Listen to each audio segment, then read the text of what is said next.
అలా అండి మేము మండే స్పెషల్స్ ఏటేటి వండుకున్నాం అనేది మీ అందరికీ చూపిస్తున్నాను. చాలా సింపుల్గా వండుకున్నామండి.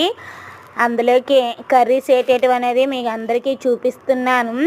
మండే స్పెషల్గా వైట్ రైస్ అనేది వండుకున్నామండి. అలాగే గోంగూర కర్రీ అనేది చేశానండి, చాలా టేస్టీగా వచ్చింది.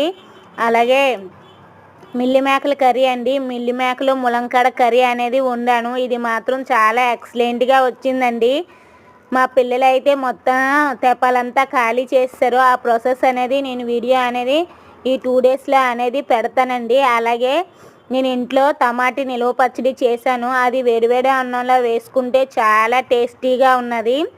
అలాగే తినడానికి స్వీట్ అండి, బొబ్బట్టు అనేది మొన్న వైజాగ్ వెళ్ళామని చెప్పాం కదండి, అప్పుడు తెచ్చుకున్నది. అలాగే నేను లాంగ్ వీడియో అనేది డైలీ రొటీన్ బ్లాగ్స్ అనేవి పెడుతున్నానండి. ప్లీజ్ చూడండి. నచ్చినట్టయితే లైక్ చేయండి, సబ్స్క్రైబ్ చేయడం మర్చిపోకండి. 2 రోజులకు ఒకసారి అయినా డైలీ బ్లాగ్స్ అనేవి పెడతాను. Support for me. Thank you.